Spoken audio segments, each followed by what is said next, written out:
Okay, let's get into our next segment. Money, money. Can I ask a dumb one? Is it a dumb question or are you asking a dumb person? We're about to find out. Okay, now before we even get into this, actually, what I need to say is that y'all's questions are too long. We're so happy that you're in the inbox, but y'all's questions are too long. So we're editing. We're so grateful that you're popping in there, but we are editing them down. Not everything's included, but try and keep it to something that you'd want to hear on a podcast. And thank you, Colin, for your questions. So Colin asks, my name is Colin and I'm 24. I started investing last December and want to be set up for long-term investing, but got way more interested in it than I thought I would. So I always enjoy trying to buy low on big companies for fast growth. Right now, my plan is to keep around 65% in FZROX and pair it with other funds for short term like FSELX for semiconductors and FSENX for energy. I would also like a core of a few big companies such as Amazon, Apple, Tesla, and Disney currently. And then I have another handful of positions with less invested like Starbucks, Lulu, and Celsius.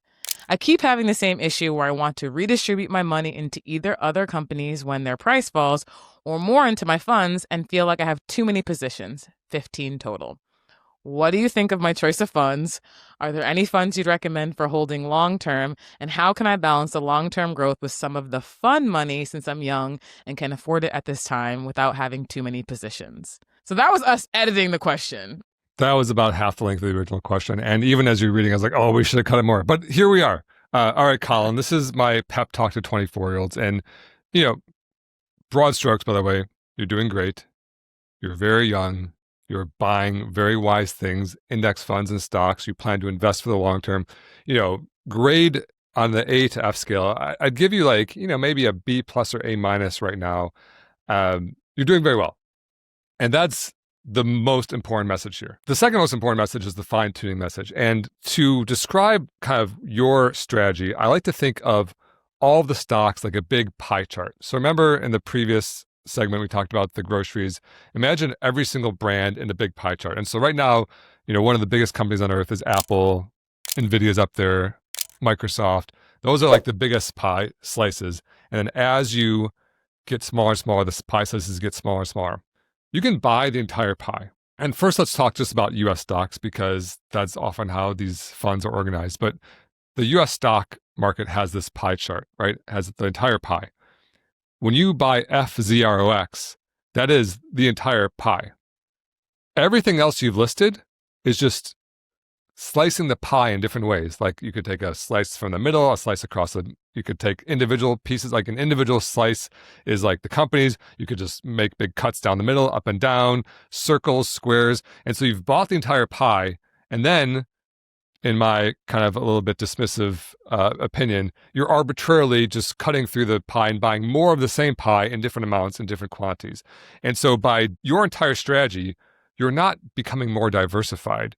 You're just overweighting certain stocks or certain sectors. So certain stocks like Starbucks, Lulu, and Celsius, or certain sectors like semiconductors and energy. But all of those slices are pieces of the pie you already own. And this is just some dude yapping gums on a podcast, but you can look at study after study after study after study that shows experts who pick and choose different ways to cut the pie over time consistently lose to the entire pie. It's cool what you're doing. You're 24, you're learning about this stuff. It's interesting. You want to buy low, fast growth. That's exciting.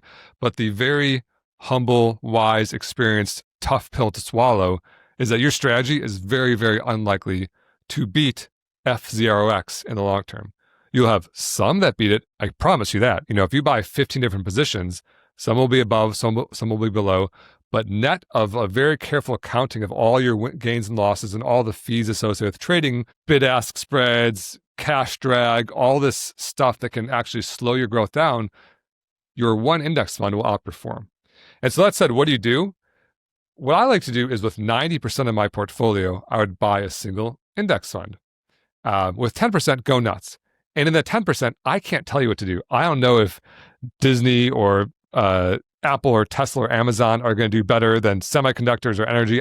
If I knew the answers to those questions, I I'm like, kind of rich. I'm like poor rich, but I would be like rich. I'd be like billionaire rich, super yacht rich, because anyone who knows the future and can predictively tell you which sectors, which stocks are going to do better, they could trade that information and become a billionaire in a relatively short period of time.